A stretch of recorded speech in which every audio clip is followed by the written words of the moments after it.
था। उसके उसके बाद जो है वो अन्न रक्षा विधि ऐसा अध्याय है। अन्न स्वरूप होने के बाद अन्न रक्षा, तो फिर उसका थोड़ा एक बैकग्राउंड एक 2 मिनट में बताता हूँ। उसके बाद फिर हम उसका देखेंगे। तो एक्चुअली ये जो पूरा अध्याय है अन्न रक्षा विधि, ये पूरा हमको देखने की जरूरत नहीं है, आवश्यकता नहीं है, इसलिए क्योंकि ये एक्चुअली पॉइजनस जो होता है ना, मतलब how to identify the that anybody is poisoned or like that, मतलब किसी को विष प्रयोग हुआ है तो फिर कैसे पहचानेंगे। जनरली ये राजा के लिए ज्यादा वो लागू है। अन्न रक्षा विधि का ही जो हेतु बताया, क्यों बताया है, उसका कारण बताया है कि राजा को अन्न से विष बाधा होने का चांसेस ज्यादा होते थे। तो इसलिए राजा को वो विषाक्त अन्न से बचाने के लिए या फिर पॉइजनिंग से बचाने के लिए जो भी है वो वैद्य उसके साथ रहना चाहिए। और उसके लिए फिर ये अन्न रक्षा विधि, ये अध्याय बताया है कि मतलब उसमें फिर ये है कि कोई जो अन्न खाने के लिए दिया है उसमें पॉइजन है कि नहीं है, या फिर जो भी पहनने के लिए दे रहे हैं उसमें कुछ जो टॉक्सिक सब्सटेंसेस है कि नहीं है। या फिर अगर सपोज वो खा लिया तो उसके लिए क्या करना चाहिए, उसका थोड़ा सा डिस्क्रिप्शन ऐसा इसमें है। और लास्ट में डायरेक्टली टॉक्सिकोलॉजी नहीं, लेकिन पॉइजनिंग किस किस चीज से हो सकती है उसका एक शॉर्ट डिस्क्रिप्शन इसमें मिलता है। तो इसका आधा पोर्शन जो है वो लगभग अभी हमारे इतना कुछ रिलेवेंट नहीं है, इसलिए फिर हम उसको आधे पोर्शन को छोड़ देंगे। सिर्फ पहला एक श्लोक हम देखेंगे और डायरेक्टली श्लोक नंबर 45 पर हम जाएंगे, कि जिससे हम विरुद्धाहार के ऊपर थोड़ा सा डिस्क्रिप्शन इसमें मिलता है। तो जैसा मैंने कहा कि अथा तो अन्न रक्षा अध्यायम व्याख्यास्यामः इति स्माहुरात्रयादयो महर्षया, ऐसा ताकि अन्न रक्षा जो अध्याय है उसके बारे में हम व्याख्यान करेंगे, बताएंगे। और ऐसा आत्रेय इत्यादि महर्षियों ने कहा है। और फिर जो पहला ही उसका श्लोक वो ये है कि राजा राजगृहासन्ने प्राणाचार्यम निवेशयेत् सर्वदा स भवत्येवं सर्वत्र प्रतिजागृहि। मतलब राजा ने क्या करना चाहिए, क्योंकि राजा को पॉइजनिंग होने का चांसेस ज्यादा रहता है। सिक्योरिटी जैसा अभी भी हम अगर देखते हैं जिनको सिक्योरिटी होती है, मतलब Z+ सिक्योरिटी जैसे किसी को होती है, तो फिर जहां पर वो जाएंगे वहां जाने से पहले एक टीम जाती है, वहां जाकर वो सब जो एरिया है वो देखती है, और देखने के बाद जो उनको वहां कुछ खाने के लिए अगर देने की मतलब प्लानिंग है, तो वो खाने का भी सैंपल लेके जाते हैं कि वो उसमें कुछ पॉइजनिंग का कुछ चांस है या नहीं है। तो ऐसा ही जब राजा कहीं भी जाएगा तो उसको भी इस तरह से धोखा होने का ज्यादा चांसेस रहेंगे।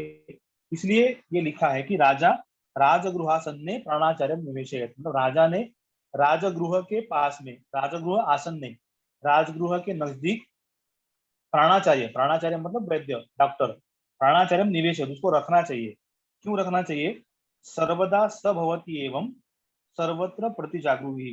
तो इन सब चीजों की तरफ वैद्य को ध्यान रखना चाहिए कि जो राजा का भोजन है, राजा जो पहनने वाला है, और राजा को जो भी लोग मिलने के लिए आएंगे वो साथ में जो भी लेके आएंगे उपहार वगैरह, उनका निरीक्षण करना, ये उसमें दिया है। इसलिए राजा के लिए ये सब अध्याय ज्यादातर दिया है, तो इसलिए बाकी सब चीजों के बारे में डिटेल में हम इसमें नहीं जाएंगे। तो उसमें फिर ये सब है कि अगर अन्न में विष है तो उसका लक्षण क्या होगा, फिर अगर पहनने में कुछ विषाक्त द्रव्य उसका लक्षण क्या होगा, ये सब उसमें डिस्क्रिप्शन है।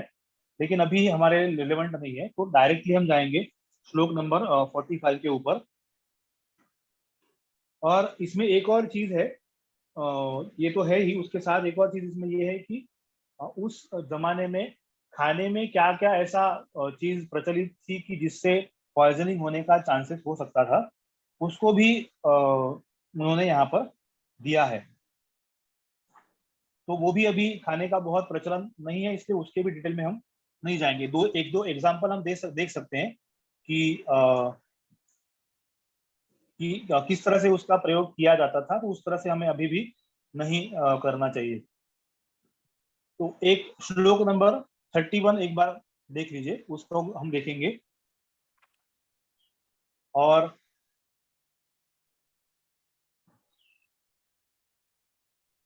उसमें दिया है विरुद्धम अम्लम पयसा सह सर्वम फलम तथा।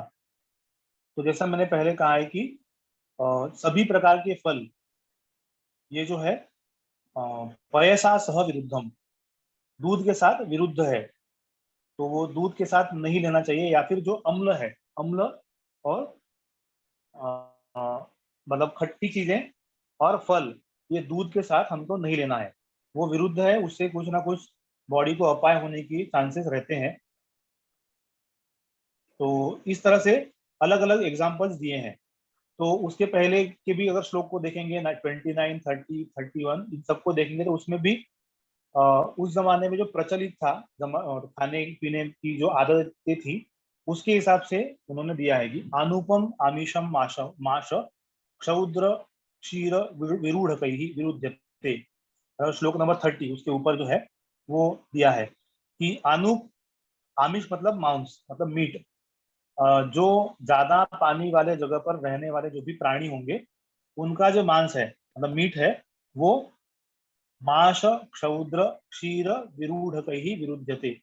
मतलब माश मतलब उड़द, क्षौद्र मतलब शहद, और क्षीर मतलब दूध, और विरूढ़क मतलब स्प्राउटेड, इन सब के साथ ये आनुक मांस नहीं खाना चाहिए। मतलब आनुक प्राणी का जो मीट है वो नहीं इसके साथ लेना चाहिए। या फिर बिसेर मुलके न गुड़े नवा, या फिर कमल नाल जो होता है, कमल की जो डंठल होता है उसके साथ, या फिर गुड़ के साथ आनुक प्राणियों का मांस का सेवन नहीं करना चाहिए। दूसरा एग्जांपल दिया है विशेषात पयसा मत्स्या मत्स्येषु अभी चिलीचिमा, मतलब दूध के साथ मछली नहीं खाना चाहिए। अगर वो खाएंगे तो अनेक प्रकार के स्किन डिसऑर्डर्स होने के चांसेस रहेंगे, तो इसलिए वो नहीं खाना चाहिए। इसमें नहीं दिया है, लेकिन उसका कुष्ठ के हेतु में, मतलब जो भी स्किन डिसऑर्डर है उसके रीजन में, कारण में मत्स्या पयसा सह, मतलब मछली जो है वो दूध के साथ लेने से बहुत सारे स्किन डिसऑर्डर्स होते हैं। मेरी आवाज तो सही से आ रही है ना? हाँ जी। जी ठीक है। फिर उसके बाद विरुद्धम अम्लम पयसा सह सर्वम फलम तथा। तो जो हमने बोल दिया कि खट्टी जो चीजें हैं वो दूध के साथ नहीं लेना है, या फिर फल भी जो है वो दूध के साथ मिक्स करके नहीं लेना है। और वैसे ही कुलत्थ, कुल्थी के जो सीड है, सीरियल है वो, फिर वरकम, वो अलग अलग प्रकार के छोटे जो बीन्स रहते हैं, मतलब जिसको हम मटकी मराठी में भी कहते हैं, उसको इंग्लिश में क्या, हिंदी में क्या कहते हैं मुझे पता नहीं। मोठ, वो दूध के साथ नहीं लेना है। उसके बाद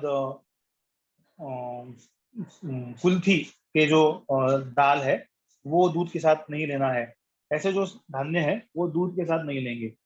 फिर उसके बाद जो 33, 34, 35, 36 इन सभी श्लोकों में उस जमाने में जो भी खाने का चीज थी जो विरुद्ध खाने की, जब जमाने में वहां पर थी, उसका एग्जाम्पल दिया है कि वराह स्वाविधा नाद्या दधना पृषद कुक्कुटऊ, मतलब ये जो प्राणियों के नाम है, किसको किसके साथ नहीं लेना है, किसको किसके साथ लेना है, ये सब उन्होंने यहाँ पर दिया है। तो वो अभी प्रचलन में नहीं है, इसलिए फिर हम उसको देखेंगे नहीं। तो इन शॉर्ट हमको ये देखना है कि मेन जो हमने एक बताया है कि दूध के साथ कोई भी फल नहीं लेना, और दूध के साथ खट्टी चीजें लेना नहीं है। इस तरह से एक मेन हम देख सकते हैं। और फिर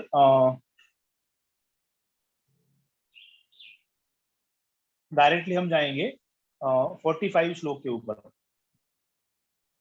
तो उसमें है,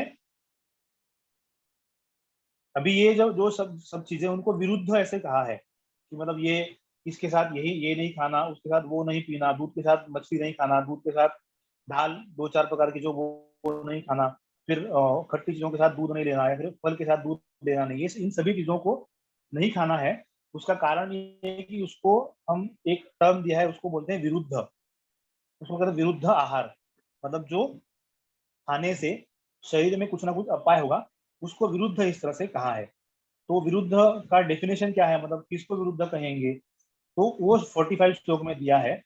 यत् किंचित दोषम उत्क्लेश्य न हरेत तत्समासतः। मतलब ऐसा कोई भी खाने की चीज जो भी होगा, दोषम उत्क्लेश्य मतलब दोषों का ज्यादा क्वांटिटी में संचय करेगा। हम थोड़ा आगे जाकर दोषों के 3 प्रकार के संचय, प्रकोप और प्रशम, ऐसे 3 प्रकार के देखेंगे कि जिससे दोष शरीर में बढ़ेंगे। तो दोषों की क्वांटिटी जो शरीर में वात पित्त कफ की है वो बढ़ेगी, लेकिन न हरे तत्समासतः, लेकिन बढ़ने के बाद वो शरीर के बाहर नहीं निकलेगी। ऐसा जो भी आहार या औषध होगा उसको हम विरुद्ध कहेंगे। जनरली विरुद्ध जो कंसेप्ट है वो आहार के संबंध में ज्यादा है, औषध के संबंध में इतना नहीं आता है।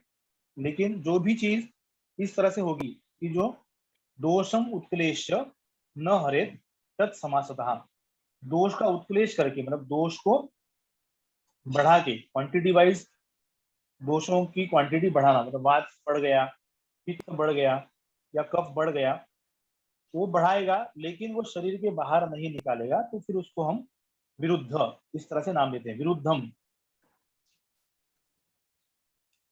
और उसके बाद वो विरुद्ध, उसको विरुद्ध कहेंगे। तो दोषों का जो बढ़ने का क्यों बढ़ेगा, किस तरह से कम होगा, उसका एक दोष भेदीय नाम से अध्याय आएगा।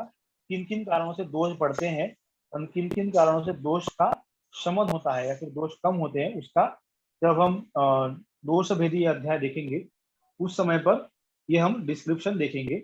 अभी के लिए इतना सिर्फ ध्यान में देना कि ऐसा आहार या फिर कुछ भी हम चीज जो खाएंगे जो दोषों को बढ़ाएगा लेकिन उसको शरीर से बाहर निकालेगा नहीं, उसको हम विरुद्ध इस तरह से नाम देंगे। फिर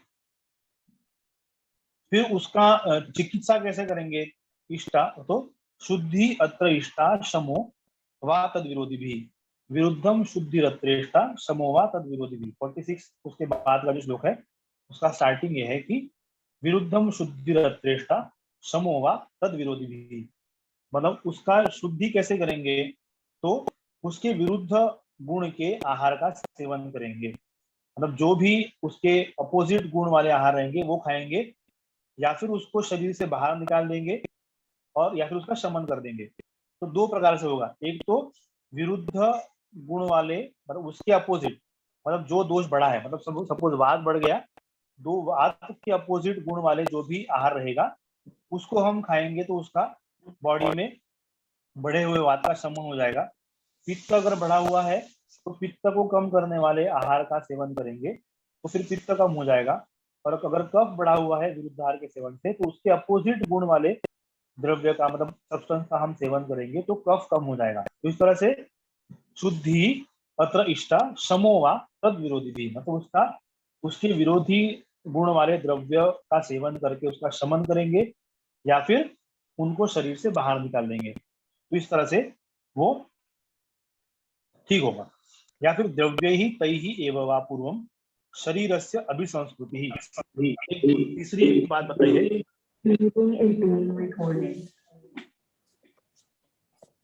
तो एक उसमें तीसरी एक बात बताई है, एक बात बताई कि तो डबल डबल मेरा आवाज आ रहा है। हाँ, तो आवाज आ रही है मेरी? सुनील भाई, you need to keep yourself mute. हाँ, I will do that. हाँ, बीच में थोड़ा सा इको जैसा आ रहा था, डबल डबल आवाज आ रही थी। हाँ, तो 2 प्रकार हमने देखे, एक तो विरुद्ध गुण वाले आहार का सेवन करेंगे जिससे बढ़े हुए दोष कम हो जाएंगे। दूसरी बात है कि उनको शरीर से बाहर निकाल देंगे, शुद्धि, शुद्धि मतलब शरीर से बाहर निकाल देना।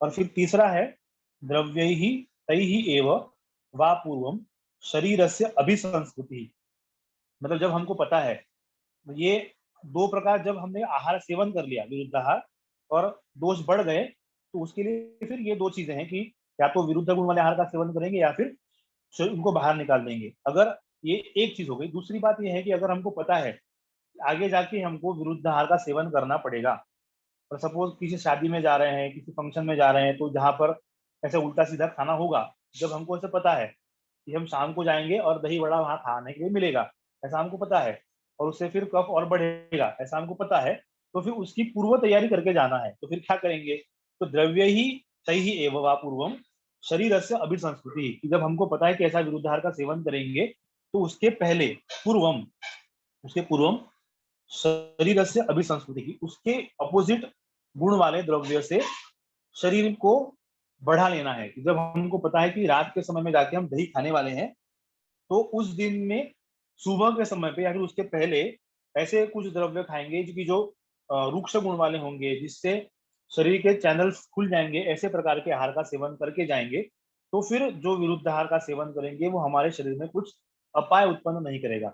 तो इस तरह से 3 प्रकार से हम सोचेंगे। एक तो खाने के बाद क्या करेंगे, और जब हमको प्री प्लान्ड है कि हम ऐसा करने वाले हैं कि वो हम अवॉइड नहीं कर सकते, उस समय में इस तरह से करना है। तो दोनों तरह से ये दिया है। फिर तीसरी एक बात उसमें दिया है कि ऐसा हो गया कि हमने विरुद्ध ही खा लिया, तो फिर कितना खाने के बाद दिक्कत होगी। तो ऐसा है कि इसमें 47 नंबर का जो सूत्र है उसमें दिया है कि व्यायाम स्निग्ध दीप्ताग्नि वयस्थ बलशालिनाम विरोधी अपि न पीड़ायै सात्म्यम अल्पम च भोजनम। मतलब जो लोग व्यायाम करते हैं, स्निग्ध आहार का सेवन रेगुलर करते हैं, दीप्ताग्नि मतलब जिनका अग्नि हमेशा प्रदीप्त रहता है, मतलब उनको ऐसा कभी होता नहीं कि मुझे आज भूख लगी नहीं या फिर पेट खराब है, ऐसी जिनको दिक्कत नहीं होती है। या फिर वयस्थ वयस्थ मतलब जो यंग है, तरुण है। बलशाली नाम जिनमें बल ज्यादा है, स्ट्रेंथ स्ट्रांग है, इस तरह के जो लोग हैं उनमें विरोधी अपनी न पीड़ायै या फिर सात्म्यम अल्पम से भोजनम, या फिर जो विरोधी खाना खाने के बाद भी उनको पीड़ा उत्पन्न नहीं करता है। न पीड़ा यही, वो पीड़ा मतलब कोई उससे अपाय शरीर में नहीं होता है। या फिर सात्म्यम अल्पम च भोजनम, या फिर जिन लोगों को उसकी आदत है बहुत लंबे समय से, 5 साल 10 साल 15 साल बचपन से वो कर रहे हैं, तो उनको या फिर अल्प प्रमाण में विरुद्धाहार सेवन करेंगे। अल्पम से भोजनम, अल्प प्रमाण में खाएंगे तो फिर उससे कोई पीड़ा नहीं होगी, उससे कोई हानि नहीं होगी। तो ये इसमें है कि क्या क्या किन किन को है जो विरुद्धाहार चलेगा। तो व्यायाम, जो रेगुलर व्यायाम करते हैं, तो व्यायाम ऐसा नहीं कि 15 मिनट कर लिया तो हो गया व्यायाम। ऐसा नहीं, पसीना निकलना चाहिए, थकान होनी चाहिए, तब उसको जाके व्यायाम करेंगे कहेंगे। मतलब हेवी एक्सरसाइज करने का जिनका है, मतलब प्लेयर्स हैं या फिर बहुत ज्यादा हेवी वर्क करने वाले जो मजदूर लोग हैं, जो ज्यादा मेहनत वाला काम करते हैं, ऐसे लोगों को व्यायाम हम बोलेंगे। कि 15 मिनट हमने व्यायाम कर लिया तो उसको व्यायाम नहीं करें, सूर्य नमस्कार कर लिए या फिर 15 मिनट वॉकिंग कर लिया तो उसको हम व्यायाम नहीं कहेंगे। तो वो अगर ज्यादा व्यायाम करने वाले होंगे, या फिर जो हमेशा जिनको स्निग्ध आहार सेवन करने की आदत है, फिर दीप्ताग्नि जिनकी अग्नि हमेशा प्रदीप्त रहती है, जिनको बहुत मतलब जो भी खाएंगे पच जाएगा, ऐसे जो है। फिर वयस्थ जो तरुण है, बलशाली जो स्ट्रांग है, ऐसे सब लोगों को विरोधी आहार सेवन करने के बाद भी कोई हानि नहीं होगी। या फिर जिनको बचपन से आदत है कि हम उसी प्रकार का आहार सेवन करेंगे, उनको उससे ज्यादा दिक्कत नहीं होगी, या फिर थोड़े प्रमाण में खाएंगे तो दिक्कत नहीं होगी। इस तरह से उसको समझेंगे। फिर उसके बाद है कि अगर ऐसा है कि ये हो सकता है कि बचपन से गलत खाने की आदत हो, ये भी हो सकता है कि घर के लोगों को नहीं पता, तो क्या उससे कुछ अपाय नहीं मतलब हानि होगी क्या, तो निश्चित होगी। लेकिन फिर उसको दूर करने के लिए क्या करना है। तो जिनको बहुत साल से आदत है कि जैसे मैं 3 4 5 गिलास पानी पीने की आदत रहती है, तो वो कहीं कहीं किसी ने बताया होता है कि सुबह उठकर पानी पीने से सब बॉडी क्लीन हो जाती है। तो सुबह उठ के 2 4 जग जो है 2 4 लीटर पानी पी लेना है। तो ऐसी आदत काफी सारे लोगों को रहती है। तो फिर उसमें वो सब ये जो कंडीशन है वो सिचुएशन के हिसाब से किन लोगों ने पीना चाहिए, उसके लिए भी एक कंडीशन है कि किन लोगों को उस तरह से ठंडा पानी सुबह उठने के बाद पीना है। उसके लिए कुछ कंडीशन है, वो अगर कंडीशन नहीं है तो ठंडा पानी सुबह उठने का पीने की आवश्यकता नहीं है। तो काफी सारे पेशेंट ऐसे आते हैं कि जो हम हम उनको पूछते हैं कि सुबह उठ के पानी पीने की आदत है क्या, तो बोलते हैं हाँ। बोलते कितना कितना पीते हैं, तो बोलते 1 लीटर 1.5 लीटर। तो इतना पानी पीने की वैसे शरीर को आवश्यकता नहीं रहती है। तो इसलिए फिर उन चीजों से क्या होता है कि जो हम शरीर का डाइजेस्टिव कैपेसिटी होती है वो कम हो जाती है। इसलिए फिर उनको बोलते हैं कि वो सुबह का पानी आप बंद कर दीजिए।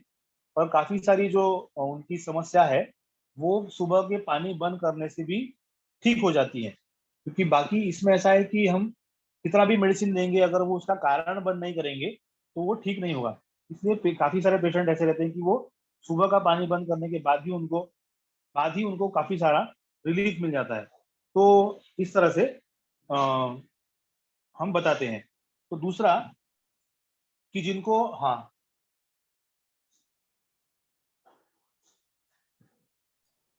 जी जी योग में वो जो कुछ अपने षटकर्म क्रियाएं हैं, जैसे फर्ज कीजिए कुंजल क्रिया है, तो उसमें माने जो वामन वाली धोती है, तो उसमें जैसे 1, 1.5, 2 लीटर इंसान पानी लेता है एंड नो डाउट वो पार्ट निकाल देता है। तो उसका आयुर्वेद में कोई वो है, इज दैट एडवाइजेबल, या फ्रीक्वेंसी ड्यूरेशन, मतलब इस पे कोई वो तो। हाँ देखिए, हाँ ठीक है ठीक है, ये है। मतलब मुझे पता था कि ये पूछेंगे ही कोई ना कोई कि ये क्या होगा। तो उसमें ऐसा है कि जैसा विरुद्ध की डेफिनेशन कही है कि न हरेत दोषम उत्क्लेशम न निर्हरेत तक समासतः, मतलब दोष को बढ़ाएंगे लेकिन उसको शरीर से बाहर नहीं निकालेंगे तो फिर उससे हानि होगी। अभी धौती हम करेंगे, कुंजल करेंगे तो शरीर से वो उसको तुरंत बाहर निकाल देते हैं, तो ऐसा वो शरीर में रहता है, ऐसा नहीं है। और ये भी जो क्रियाएं हम रोज करेंगे ऐसा नहीं है। 15 दिन में एक बार करेंगे, महीने में एक बार करेंगे, या फिर 2-3 महीने में एक आध बार करेंगे तो वो ठीक है। लेकिन लोगों को आदत है डेली सुबह उठ के 1.5 लीटर पानी पी लिया, तो ऐसा तो हम क्रिया में अपेक्षित नहीं है हमको, जैसा मुझे पता है।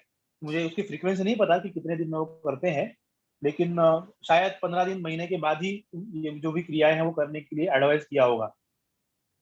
एक बार साबिर भाई से पूछ लेते हैं। साबिर भाई, हाँ जी। साबिर भाई, अपने जैसे जो वामन धोती है, और नॉर्मल इसके वैसे क्या एडवाइजेबल है फ्रीक्वेंसी? देखिए, जब कोई नया स्टूडेंट आता है तो हम उनको एडवाइस करते हैं कि initial 7 days they are suppose to do it every day. जी। लेकिन 7 दिन हो जाने के बाद उसको इंस्ट्रक्शन दिया जाता है as per that persons feedback. उसको देखने के बाद में ये पता चलता है कि कितना एक्सर्शन उसमें हो रहा है, या फिर वो कितना अच्छी तरह से वो कर पा रहा है, क्लेंसिंग कितनी अच्छी है। इसके ऊपर अंदाजा लगाया जाता है कि उस बंदे को की फ्रीक्वेंसी क्या होनी चाहिए। Ideally we prescribe only once in a week. Ideally we prescribe only once in a week. और ठीक है। एक ऐसा दिन उनको बता दिया जाता है कि भाई, ये if this is the day when you are where it is possible for you to take rest after doing the Vaman Kriya and all, then that will be the ideal day for you to do the Vaman Dhoti। और वमन धोती करने के बाद में फिर उसके ऊपर खुराक की भी कुछ पाबंदियां आ जाती हैं कि आज आपने क्लिनसिंग किया तो जैसे अभी सर बता रहे हैं कि स्निग्ध आहार का सेवन आपको करना चाहिए, तो उस दिन खास करके ये ध्यान रखा जाता है कि मिर्ची मसाला ये सब अवॉइड करके आप स्निग्ध आहार का सेवन करते हैं। और एक बार रेगुलर प्रैक्टिस में जब आप आ जाते हैं तो हफ्ते में एक दिन, 15 दिन में एक बार, या महीने में एक आध बार अगर आप करते हैं तो that is more than sufficient. In fact it depends upon different person on their body and their kind of prakriti, and then we can go ahead with that kind of observation. That is how it is suggested. Yeah. Thank you. ठीक है sir.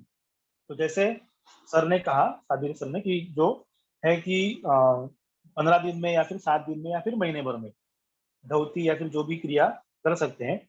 तो जैसा मैंने पहले ही कहा कि दोष को बढ़ा के अगर शरीर से बाहर नहीं निकाला गया तो फिर वो हानि उत्पन्न करेगा।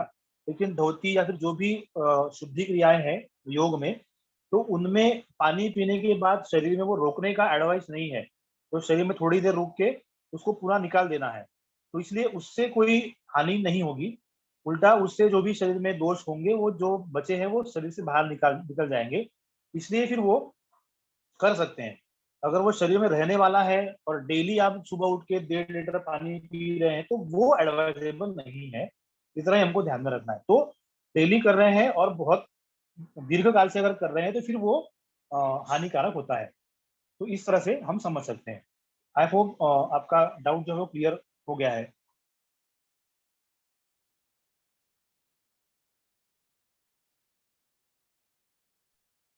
हाँ जी, बिल्कुल।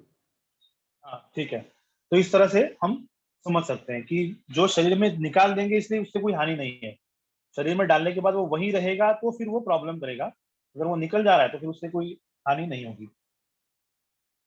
दूसरा यह है कि बहुत साल से जिनको आदत है कि अनहोलसम डाइट खाने की, मतलब असाथ जो सही नहीं है, विरुद्ध आहार खाने की आदत है, उन्होंने क्या करना चाहिए? तो उसके लिए फिर दिया है 48 नंबर का जो सूत्र है वो, पादेन अपथ्यम अभ्यस्तम पाद पादेन वा त्यजेत निषेवेत हितम तद्वत एक द्वित्रंतरी कृतम।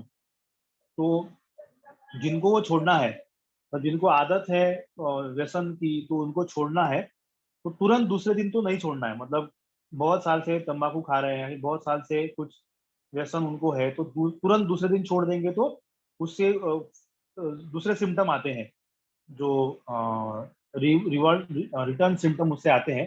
तो इसलिए जिनको भी छोड़ना है तो उसके लिए विधि है, पादेन अपथ्यम अभ्यस्तम पाद पादेन व्यात्यजेत। मतलब 1/4 करके उसको छोड़ना है। तो पादेन मतलब 1/4 क्वांटिटी में कम करके फिर पाद पादेन वात्यजेत पथ्य आहार का सेवन करना है। मतलब उसका 16 डेज का कोर्स है कि 16 डेज में हम किस तरह से अपथ्य आहार को छोड़ के पथ्य आहार का सेवन करेंगे। तो उसके लिए क्या करना है? तो निषेवेत हितम तद्वत एक द्वित्रंतरी कृतम। एक दिन का गैप देके, 2 दिन का गैप देके और 3 दिन का गैप देकर, इस तरह से हम जो सही है और जो गलत है, इस तरह से आहार का सेवन करेंगे। तो इसका मतलब क्या करेंगे? तो हमने अभी डिसाइड कर लिया कि हमको जो भी आहार हम गलत ले रहे हैं या फिर जो भी हम रेगुलरली गलत खा रहे हैं उसको छोड़ना है। तो कैसे कैसे छोड़ना है? तो पहली बात यह है कि पहले दिन हमने आज तय कर लिया कि हमको कल से ऐसे करना है कि हमें 16 दिन में ये पूरा छोड़ देना है। तो क्या करेंगे? कल हर जो हम खाने वाले उसका 4 पार्ट करेंगे। सपोज हम एक रोटी का एग्जांपल देंगे कि रोटी वैसे विरुद्ध नहीं है, लेकिन फॉर एग्जांपल मैं बता रहा हूँ कि ऐसे हमको रोटी, हम एक पूरी रोटी खा रहे हैं, उसको हमें बंद करना है सपोज, उसके जगह चावल लेना है सपोज। तो हम क्या करेंगे कि रोटी के 4 पार्ट कर देंगे। तो उनमें से पहले दिन 3 पार्ट जो है वो रोटी खाएंगे, 1 पार्ट जो है चावल खाएंगे। मैं सिर्फ एग्जाम्पल के लिए दे रहा हूँ। ऐसा ये नहीं है कि रोटी जो है वो अपथ्य है और चावल जो है पथ्य है, ऐसा उसका मीनिंग नहीं है। सिर्फ समझाने के लिए बता रहा हूँ कि पहले दिन फिर हम 3 पार्ट जो है अपथ्य, मतलब रोटी नॉट सेंस इट इज अपथ्य, तो 3 पार्ट जो है अपथ्य आहार का सेवन करना है। 1 पार्ट में जो पथ्य जिसको हम सेवन करना चाह रहे हैं उसका सेवन करना है। फिर दूसरे दिन 1 दिन का गैप देना है, मतलब दूसरे दिन पूरा अपथ्य का ही सेवन करेंगे, पूरे चारों पार्ट वही खाएंगे। फिर तीसरे दिन 1 पार्ट, 3 पार्ट फिर अपथ्य का सेवन करेंगे, 1 पार्ट फिर पथ्य का सेवन करेंगे। ऐसा 1 दिन का गैप हो गया। फिर उसके बाद चौथे दिन क्या करेंगे कि 2 पार्ट जो है वो पथ्य का सेवन करेंगे, 2 पार्ट अपथ्य का सेवन करेंगे। उसके बाद 2 दिन का गैप देंगे। 2 दिन का गैप देकर जो पहला वाला है कि 3 दिन 3 पार्ट अपथ्य 1 पार्ट अपथ्य, इनका 2 दिन सेवन करेंगे। ठीक है। फिर 2 दिन का गैप होने के बाद फिर से 2 पार्ट पथ्य 2 पार्ट अपथ्य ऐसा सेवन करेंगे। टोटल हो गए 7 8 दिन। उसके बाद फिर 1 दिन 3 पार्ट पथ्य आहार का सेवन करेंगे, 1 पार्ट अपथ्य का सेवन करेंगे। फिर उसके बाद 3 दिन का गैप देंगे। तो 3 दिन का गैप देकर 3 पार्ट 2 पार्ट पथ्य 2 पार्ट अपथ्य, इस तरह के आहार सेवन करेंगे। उसके बाद फिर हो गए 12 दिन हो जाते हैं।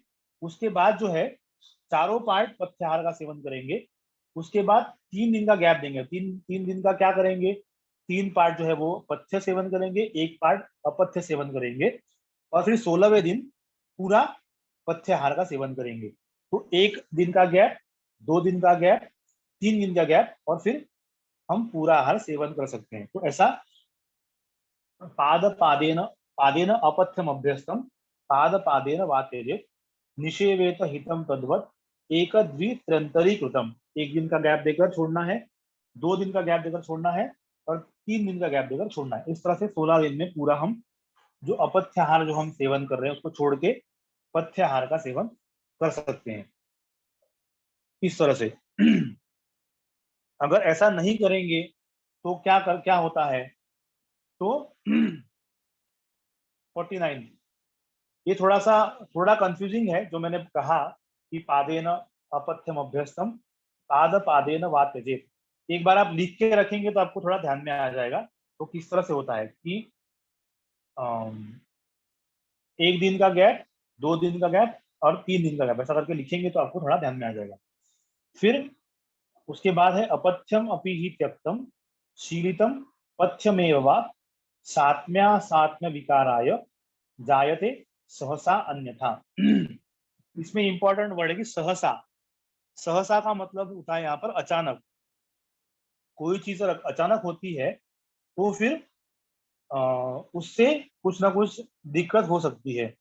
तो फिर सहसा अपथ्यम अपि हि त्यक्तम, हमको पता चल गया कि हम जो ले रहे हैं वो अपथ्य है, तो तुरंत दूसरे दिन अगर छोड़ दिया तो उसका कुछ ना कुछ विपरीत परिणाम भी होता है। तो इसलिए क्या करना है, अपथ्यम अपि हि त्यक्तम शीलितम पथ्यमेव वा, मतलब हम बहुत सारा अपथ्य सेवन कर रहे हैं, उसको तुरंत छोड़ के दूसरे ही दिन हमने पूरा पथ्याहार का सेवन करना शुरू कर दिया तो उससे भी कुछ कुछ दिक्कत हो सकती है। इसलिए फिर जो हमने ऊपर का देखा, मतलब 16 डेज का जो कोर्स है अपथ्य छोड़ के पथ्य सेवन करने का, वो फॉलो करना चाहिए। शीलितम पथ्यमेव सात्म्य विकाराय, उससे सात्म्य और असात्म्य खाने के जो विकार होंगे वो उससे उत्पन्न होंगे। इसलिए इस तरह से नहीं करना है। जो भी करेंगे वो क्रमशः उसको छोड़ना चाहिए, डायरेक्टली 1 दिन में उसको नहीं छोड़ना चाहिए। ज्यादातर ये जो है एडिक्शन के बारे में सबसे ज्यादा वो लागू होता है। बाकी चीजों के बारे में इतना लागू नहीं होता। अपथ्य डायरेक्ट तंबाकू खा रहे हैं, दारू पी रहे हैं, या फिर जो भी कुछ व्यसन है उसके बारे में ज्यादा लागू होता है। बाकी चीजों के बारे में इतना लागू नहीं होता है, और मतलब इतना बहुत उसका डिफिकल्ट नहीं होता। हाँ जी। अगर आपकी इजाजत हो, एक छोटी सी कहानी कहूं जो हमने योगा इंस्टीट्यूट में सीखी थी इस संबंध में। शायद मैंने सुनी होगी, मतलब मुझे लगता है कि जो रामकृष्ण परमहंस की जो एक कथा कहानी है वो ये अपथ्य और पथ्य के सेवन के संदर्भ में है। एक दूसरी भी है, आप बोल दीजिए फिर मैं बोलूंगा, मुझे भी याद आई वो। वो वो ऐसा था कि एक सज्जन थे जो जिनको व्यसन की आदत थी, मतलब अल्कोहल पीते थे। और जैसे कि हर अल्कोहलिक होता है, छोड़ना चाहता है लेकिन छोड़ नहीं पा रहे थे। तो एक उनके मित्र अच्छे थे, तो उन्होंने उनको जाहिर किया कि भाई ये देखो, मैं छोड़ना चाहता हूँ लेकिन छोड़ कह रहे नहीं, आप चिंता मत करो, आप छोड़ने वोड़ने की फिक्र छोड़ो, बस मैं आपको एक छोटी सी चीज कहता हूँ, वो आप अगर प्रॉमिस करो कि आप करोगे फिर कोई चिंता नहीं है। वो बोले अच्छा क्या बात है?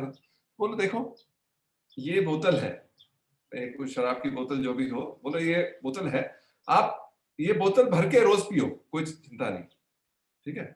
लेकिन एक बार जो शाम को बोतल में और कुछ वो मार्बल्स होते हैं ना, कंचे, बोले आप एक जो है कंचा इसके अंदर डाल दो और फिर अगले दिन बोतल को भर लो और फिर पियो।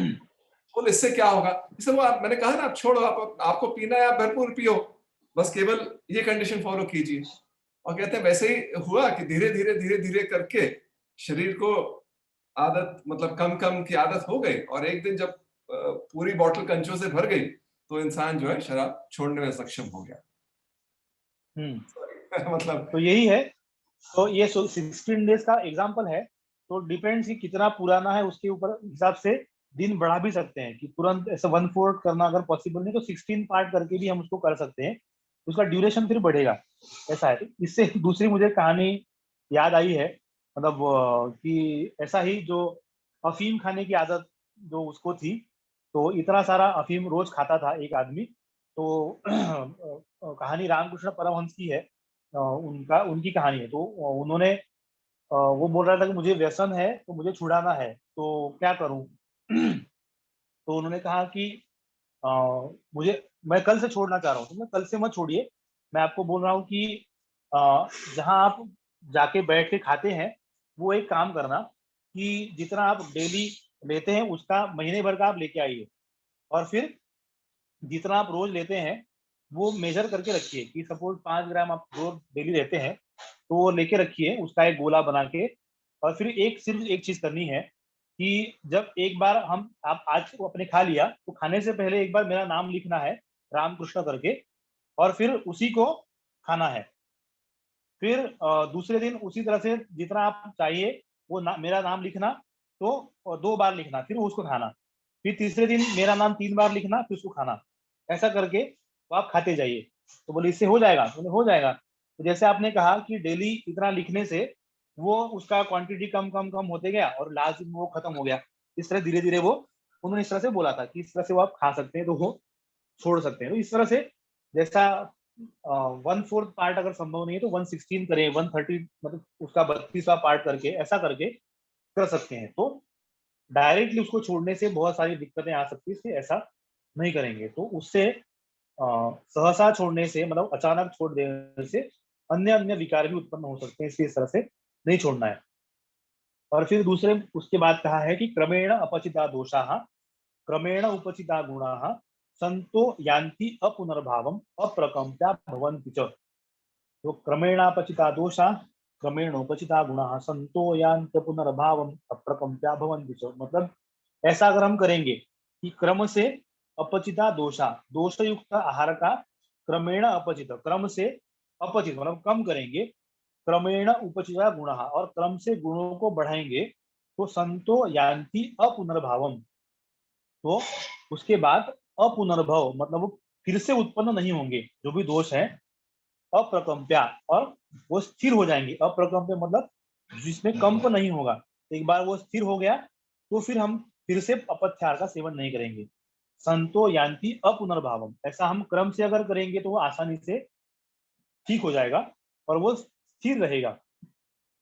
क्रमेण अपचिता दोषा, क्रम से दोषों को कम करेंगे, और क्रमेण उपचिता गुणा, क्रम से गुणों को उपचित करेंगे तो उसको बढ़ाएंगे, वो संतो यान्ति अपुनर्भावम, वो अपुनर्भव हो जाते हैं कि वो दोबारा वो अपथ्य या फिर जो दोष है वो दोबारा से उत्पन्न नहीं होते। तो इस तरह से हम उसके बारे में सोच सकते हैं।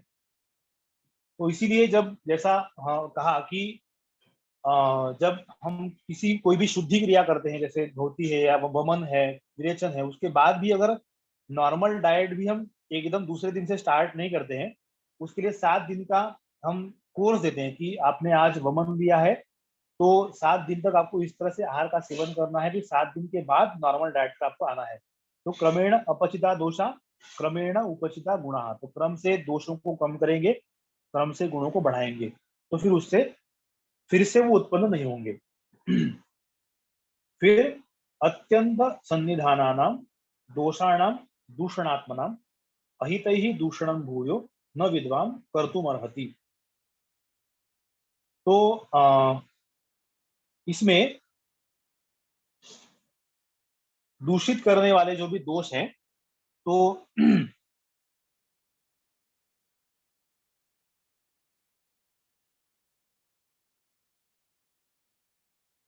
तो अपथ्य जो है वो हमको साथ में खाना नहीं है। तो जो पास हमारे पास में है, मतलब जो हम ज्यादा कर सेवन करते हैं, अत्यंत सन्निधानानाम दोषाणाम दूषणात्मनाम अहितैहि दूषणम भूयो न विद्वान कर्तुमर्हति।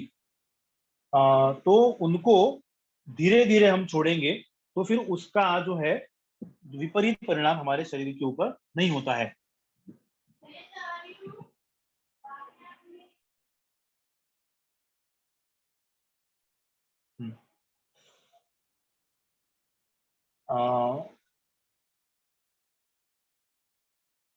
हाँ, और दूसरा है जो इस तरह से शरीर शुद्ध अगर हो गया, दोषों को उपचित हो गया, तो फिर दोबारा फिर से उस उन्हीं चीजों का दोष उत्पन्न करने वाले जो चीजें हैं उनका सेवन दोबारा नहीं करना चाहिए। तो अत्यंत संनिधानानाम दोषाणाम दूषणात्मनाम अहित ही दूषणम भूयो न विद्वान कर्तुमर्हति। तो उससे फिर से शरीर दूषित करने की फिर से कोशिश व्यक्ति को नहीं करनी चाहिए। अहित ही दूषण, फिर से दूषण नहीं करना चाहिए। उसके बाद आहार शयन अब्रह्म, उसके बाद ये आयुर्वेद में कंसेप्ट है त्रय उपस्तंभ। तो उसके बारे में, उपस्तंभ मतलब जिसके ऊपर शरीर पूरा खड़ा है उसको आयुर्वेद में उपस्तंभ इस तरह से नाम दिया है। उसके बारे में फिर यहाँ पर डिस्क्रिप्शन दिया है। वो क्या है कि आहार शयन अब्रह्मचर्य युक्त्या प्रयोजितैः शरीरम धार्यते नित्यम आगारम इव धारणैः। तो जिस तरह से एक घर को कोई ऐसे खंबे, अगर शरीर के जो पिलर, घर के जो पिलर हैं उनके ऊपर एक घर टिका हुआ रहता है, उसी तरह से आहार, निद्रा और अब्रह्मचर्य, एक्चुअली इसमें एक बाकी जो आचार्य है चरक और सुश्रुत, उन्होंने आहार, निद्रा और ब्रह्मचर्य इस तरह से शब्द का प्रयोग किया है, लेकिन वाग्भट जो है वो थोड़े प्रैक्टिकल है, उन्होंने डायरेक्ट ब्रह्मचर्य इस तरह से नहीं कहा है। तो ब्रह्मचर्य का पालन करना सभी व्यक्तियों के लिए संभव नहीं होता है, इसलिए वाग्भट ने अब्रह्मचर्य इस तरह से उसका वर्णन किया है। मतलब शास्त्र के अनुसार जो है वो थोड़ा सा अब्रह्मचर्य करेंगे तो वो चलेगा, इस तरह से वहां पर उन्होंने वर्णन किया है। तो उसको अब्रह्मचर्य की प्रॉपर क्वांटिटी में सेक्सुअल इंटरकोर्स करने के लिए उन्होंने परमिशन वाग्भट ने दिया है। तो उस इसलिए उसका आहार सही होना चाहिए, निद्रा सही होना चाहिए, और बाकी जो एक्टिविटी है सेक्सुअल एक्टिविटी वो भी सही होना चाहिए, इस तरह से उन्होंने दिया है। तो तो इस तरह से उन तीनों का जो युक्त, मतलब सही क्वांटिटी में उसका सेवन करना चाहिए, तो शरीरम धार्यते नित्यम, तो शरीर का धारण सही तरह से हो जाएगा, इस तरह से उसका डिस्क्रिप्शन किया है। फिर उसके बाद आता है कि आहार का वर्णन तो हमने पहले कर दिया, आहारो वर्णितः, आहार जो है हमने पहले उसका डिस्क्रिप्शन कर दिया, और तत्र तत्र तत्र तत्र च वक्ष्यते, और बाकी आधा आगे का जो है शयन और अब्रह्मचर्य, इसका वर्णन इसके आगे करेंगे। मतलब आहार का वर्णन जो अन्न स्वरूप विज्ञानीय है, द्रव द्रव्य विज्ञानीय है, उसकी उसके अंदर आहार का वर्णन इन्होंने कर दिया है। और अभी बाकी जो दो है, शयन है और अब्रह्मचर्य है, उसका वर्णन इसके आगे करेंगे, इस तरह से बताया है। तो पहला है निद्रा। तो शयन के बारे में डिस्क्रिप्शन दिया, क्योंकि आहार का वर्णन तो हो गया पहले, इसके जो दो अध्याय है अन्न स्वरूप और द्रव द्रव्य, इनमें उनका वर्णन हो गया। उसके बाद है निद्रा। तो निद्रा के बारे में डिस्क्रिप्शन दिया है कि निद्रायत्तम सुखम दुखम पुष्टि कार्शम बलाबलम वृषता क्लीबता ज्ञानम अज्ञानम जीवितम न च। श्लोक नंबर जो है वो 53-55। तो क्या कहते हैं कि ये सब चीजें जो है वो निद्रा के ऊपर निर्भर है। निद्रायत्तम सुखम दुखम, निद्रा के ऊपर क्या क्या निर्भर है, तो सुख, दुख, पुष्टि, कार्श्य, बल, अबल, वृषता, क्लीबता, ज्ञानम, अज्ञानम, जीवितम न च। ये सभी चीजें जो है वो निद्रा के ऊपर निर्भर है। तो अगर सही मात्रा में निद्रा लेंगे तो सुख होगा, सही मात्रा में नहीं लेंगे तो दुख होगा। सही मात्रा में निद्रा लेंगे तो पुष्टि होगी, मतलब शरीर का बल बढ़ेगा, सही मात्रा में नहीं लेंगे तो कार्य, तो उससे शरीर का इमेसिएशन होगा, बॉडी का वेट कम हो जाएगा। सही मात्रा में लेंगे तो बल बढ़ाएगा, स्ट्रेंथ बढ़ाएगा, सही मात्रा में अगर नहीं लेंगे तो अबल, मतलब बल का क्षय करेगा।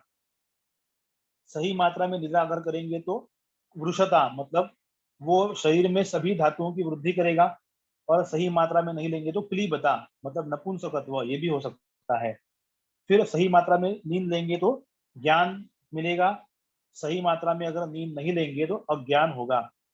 और फिर सही मात्रा में निद्रा लेंगे तो जीवित सही रहेगा, अगर सही मात्रा में निद्रा अगर नहीं लेंगे तो जीवित भी नहीं रहेगा। इस तरह से निद्रायत्तम, निद्रा के ऊपर सब निर्भर है। निद्रायत्तम सुखम दुखम पुष्टि कार्श्यम बलाबलम वृषदा क्लीबता ज्ञानम अज्ञानम जीवितम न च। तो ये सभी चीजें जो है निद्रा के ऊपर निर्भर है। लेकिन इसमें एक ये है कि निद्रा की क्वांटिटी कितनी होनी चाहिए, तो वो, हाँ, तो ये तो क्वेश्चन होगा ही कि कितनी निद्रा लेना चाहिए। तो एक तो हमने समझ लिया कि निद्रा जो है वो सुख और दुख दोनों को उत्पन्न करती है, कि ज्यादा हम सही मात्रा में सोएंगे तो अपने आप हमको अच्छा लगेगा कि हम सुख की प्राप्त होगी, कि अच्छी नींद हो गई तो अभी ठीक है। फिर अगर नींद सही नहीं लेंगे तो फिर वात बढ़ता है, तो उससे कार्य होगा, वेट कम होगा, स्ट्रेंथ कम होगी।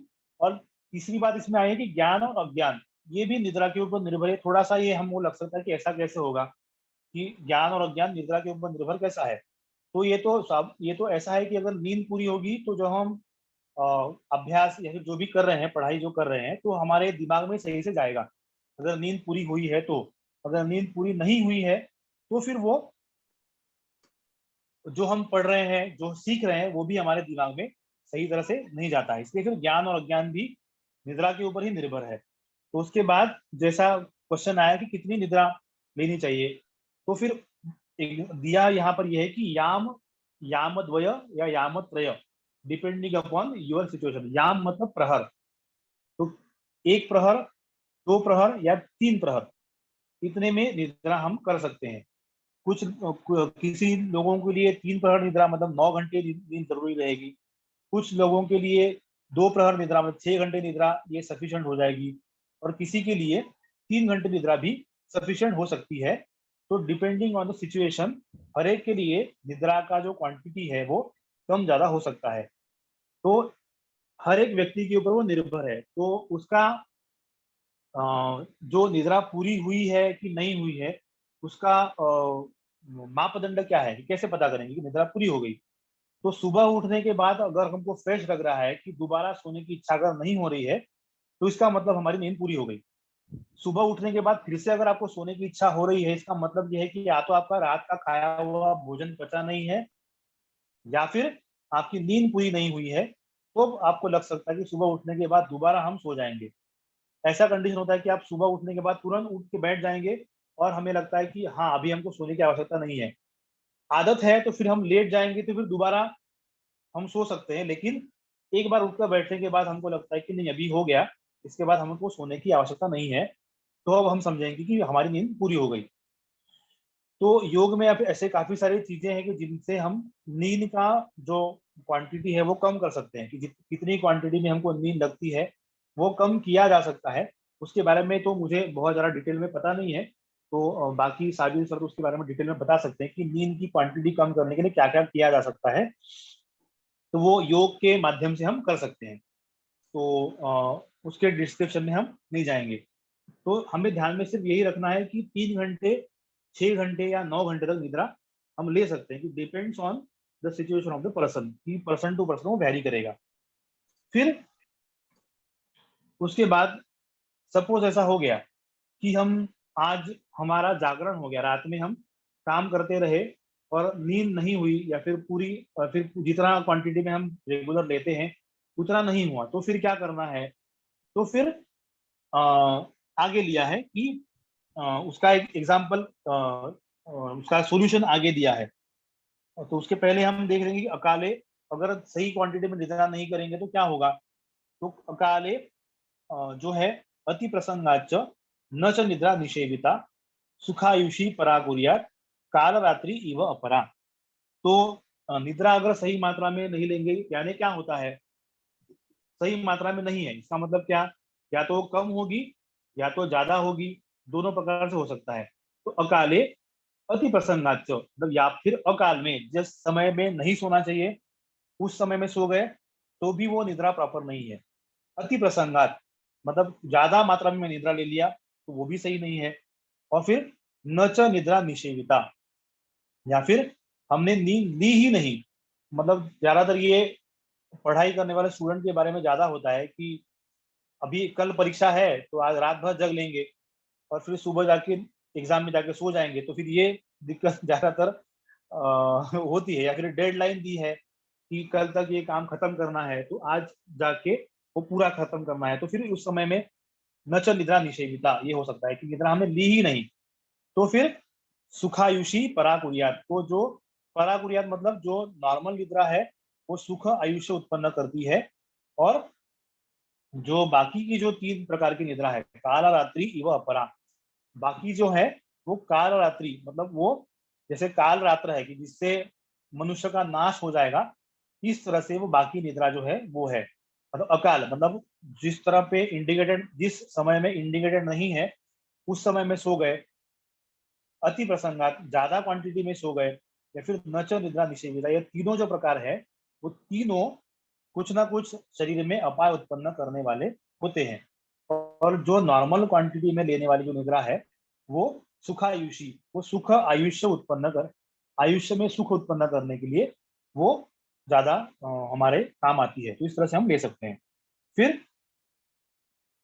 अगर हमको लगता है कि हमारी नींद पूरी नहीं हुई, तो उसके लिए एक जो क्या करना चाहिए, तो उसके लिए फिर आगे का श्लोक है, रात्रौ जागरणम रुक्षम, रात में जागेंगे तो क्या होगा, तो रुक्षम, शरीर में रुक्षता बढ़ती है, शरीर में बॉडी में ड्राइनेस बढ़ती है, स्निग्धम प्रस्वपनम दिवा, और दिन में सोएंगे तो स्निग्ध मतलब शरीर में स्निग्धता की क्वांटिटी बढ़ती है, इस यहाँ पर स्निग्धता से मतलब है कि आम की क्वांटिटी बढ़ती है, तो अरुक्षम अनभिषंदी, और तू आसीन प्रचलायितम, आसीन मतलब बैठ के सोना, मतलब किसी आराम कुर्सी पर बैठ के सो जाना, या फिर किसी चेयर पर बैठ के सोना, ये जो है वो अरुक्षम अनभिषंदी, वो रुक्ष भी नहीं होता है और अभिषंद उत्पन्न करने वाला नहीं होता है, मतलब शरीर के बॉडी के जो चैनल्स है उनको भी वो ब्लॉक नहीं करता है। तो रात्रि में जागेंगे तो रुक्षता उत्पन्न होगी, दिन में सोएंगे तो स्निग्धता ज्यादा बढ़ेगी, और बैठ के अगर सोएंगे तो अरुक्षम अनभिषंदी, वो रुक्ष भी नहीं है और बॉडी के चैनल्स को भी वो ब्लॉक नहीं करता है, तो इस तरह से हम दिन में सोना है तो इस तरह से सो सकते हैं। इसमें इसका एक तरीका ये है कि सोना ही है, बहुत नींद आ रही है तो बैठे बैठे ही सोना है, तो वो हम पावर नैप जैसा ले सकते हैं, तो जिसको हम अभी पावर नैप कहते हैं, तो आसीन प्रचलायितम, उसको आयुर्वेद में बैठ के सोना, इस तरह से हम कर सकते हैं। फिर इसके बाद आता है कि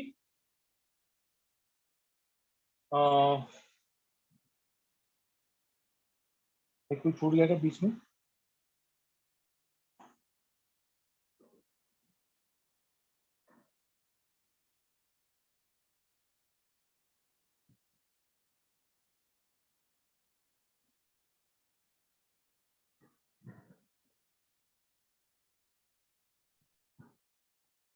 ठीक है, वो बाद में थोड़ा आएगा कि अगर बाद में आएगा कि अगर रात को हम अगर जागरण हो रहा है तो दिन में कितना सोना है, तो जितना जागरण रात्रि में हुआ है उससे आधी आधी क्वांटिटी में सुबह दिन में सोना है, लेकिन वो खाना खाने से पहले, मतलब सब समझो हम रोज सोते हैं 10 बजे, किसी दिन 12 बज गए सोने के लिए, तो दूसरे दिन दिन में भोजन करने से पहले 1 घंटा हम सो सकते हैं, तो जितना रात्रि में जागरण हुआ है उससे आधी प्रमाण में हम दिन में खाना खाने से पहले सो सकते हैं। ऐसा क्यों करना है उसका भी कारण बाद में आएगा, और वो श्लोक भी बाद में आएगा, तो उसके हम देखेंगे।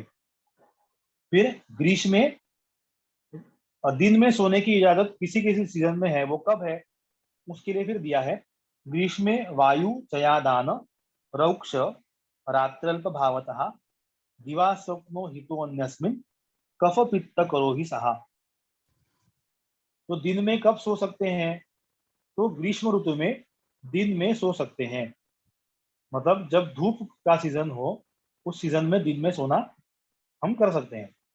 तो कैसे क्यों सो सकते हैं दिन में, तो ग्रीष्म ऋतु में क्या होता है कि वायु का संचय होता है, क्योंकि पूरे जो आजू बाजू का वातावरण रहता है वहां पर वायु की क्वांटिटी बढ़ती है, मतलब रुक्षता रहती है, पानी का क्वांटिटी कम हो जाता है, तो इसलिए रुक्षता बढ़ती है, और इसलिए वायु चयादान, शरीर के जो स्ट्रेंथ है उसका लॉस होता है, आदान बॉडी का। जब हमने देखा था कि ऋतुचर्या के अध्याय के समय में हमने देखा था कि ग्रीष्म ऋतु में सूरज का जो प्रखरता है बढ़ती है, इसलिए शरीर से रस को वो खींच लेता है बॉडी से, इसलिए वो आदान काल है। तो उसको पूरा भी करना चाहिए, जो क्षति हुई है शरीर की उसको पूरी करना भी जरूरी है। इसलिए फिर रात्रि अल्प भावता, और रात भी छोटी होती है।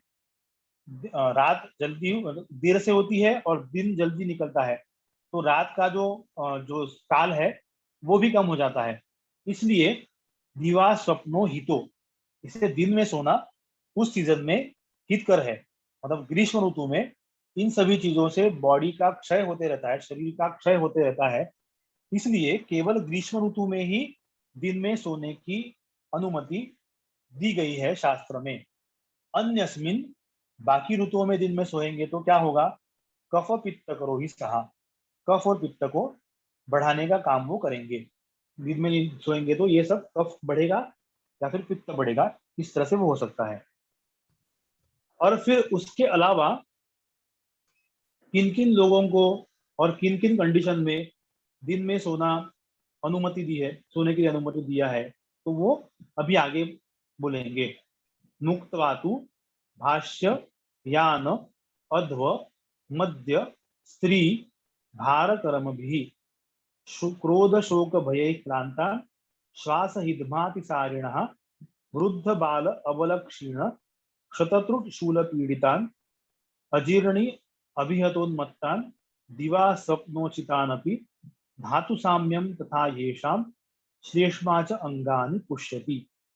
कि किन किन लोगों को दिन में सोना अलाउ है, तो भाष्य मुक्त्वा, मतलब इन लोगों को छोड़, मुक्त्वा का मतलब इन लोगों को छोड़ के बाकी लोग दिन में नहीं सोना है। तो किन कौन कौन सो सकता है, तो भाष्य की जो बहुत ज्यादा बात करते हैं, कि जिन मतलब जैसा जिनका प्रोफेशन ही बात करने का है, तो वो लोग, यान जो ज्यादा सवारी करते हैं, मतलब पुराने जमाने में घोड़े वगैरह होते थे तो उनके ऊपर सवारी करने वाले होते थे, तो जिससे थकान ज्यादा महसूस होती है, तो यान। फिर अध्व, जिनको वो जो बहुत ज्यादा पैदल चलते हैं, अध्व मतलब पैदल चलना। मद्य, जो ज्यादा मद्य का सेवन करते हैं वो। स्त्री, जिन्होंने ज्यादा मैथुन किया है वो। फिर भार कर्म, जो ज्यादा सामान उठा के चलते, मजदूरी का काम करते हैं, हेवी एक्सरसाइज का काम करते हैं, भार कर्म भी, इन सभी लोगों को वो दिन में सो सकते हैं। फिर क्रोध शोक भय क्लांतान, जो बहुत गुस्सा करते हैं, जो शोक में है, जिनको बहुत दुख हुआ है, जिनको भय क्लांतान, इन क्रोध शोक और भय, इन सभी से वो जो थक गए हैं, उनसे उनको श्वास हिदमाति सारिणः, जिनको श्वास की तकलीफ है वो लोग। हिदमा, जिनको ज्यादा हिचकी लगती है, जिनको अतिसार हुआ है, अतिसार होने की वजह से जिनका बॉडी की जो है फ्लूइड का लॉस हो गया है, उनके लिए। वृद्ध, वृद्ध लोग भी दिन में सो सकते हैं। बाल, बच्चे, बच्चे को दिन में सोना अलाउ है। क्षीण, बल क्षीण, जिनका बल का क्षय हो गया है, उनके लिए। क्षत, जिनको किसी प्रकार का घाव लगा है, मतलब आघात हुआ है, वो लोग। त्रुट, ज्यादा जिनको प्यास लगती रहती है, उनके लिए। शूल, जिनको किसी प्रकार का वेदना हो रही है, शूल पेन हो रहा है, इन सब से जो पीड़ित है वो भी दिन में सो सकते हैं। अजीर्णी अभियत उन्मत्तान, जिनका रात का खाना पचा हुआ नहीं है, अजीर्णी, वो सो सकते हैं लेकिन बिना खाए। अभियत, जिनको किसी ने मारा है, मतलब झगड़ा हो गया, मार खा लिया, तो वो दिन में सो सकते हैं। फिर उन्मत्त, मतलब एक उन्माद नाम की साइकेट्रिक कंडीशन है, वो लोग दिन में सो सकते हैं। और जिनको दिवा स्वप्नो चितान अपि, जिनको दिन में सोने का अभ्यास है, जैसे नाइट शिफ्ट वाले लोग हैं, जिनका रात में ही जिनका काम रहता है, जिनको दिन में सोना ही पड़ता है, वो लोग दिन में सो सकते हैं। तो उनमें धातु साम्य रह सकता है, बाकी लोगों के लिए दिन में सोना वर्जित है। और फिर वो इन सभी चीजों का जो करते हैं, उनको दिन में सोने से क्या होगा, तो कफ बढ़ेगा और उससे शरीर के अंग पुष्ट होंगे। धातु साम्यम च तथा येषाम श्लेष्मा च अंगानि पुष्यति। इन लोगों में धातु साम्यता होगी और जो श्लेष्मा मतलब कफ घट गया है वो शरीर के अंगों को पुष्ट करेगा। इसलिए इन सभी व्यक्तियों को दिन में सोना उसकी अनुमति है, बाकी लोगों को दिन में सोना वर्जित है, उन लोगों को दिन में नहीं सोना चाहिए। डॉक्टर साहब, हाँ जी। सुनील भाई कुछ पूछना चाह रहे हैं, बोलिए सुनील भाई। जी जी जी। मैं ये कह रहा था, अब जो खास तौर से करंट जो ये फेज चल रहा है कोरोना वाला, ये जरा हाई एंजाइटी फेज है बहुत सारे लोगों के लिए। हाँ, और तो जितना सुनने में आता है कि या तो लोगों को ट्रैंकुलाइजर कभी कभी लेने पड़ते हैं या फिर वो एंजाइटी की वजह से पूरा ढंग से सो नहीं पाते। तो किसी भी वजह से माने जैसे रात में अगर अननेचुरली नींद ना आए तो फिर उसमें केस में दिन में सोने का प्रावधान कैसे रहेगा? हाँ वो आएगा आगे, अच्छा, लास्ट में जो मैंने बोला ना, हाँ वो लास्ट में आएगा। मैं देख ही लेता हूँ।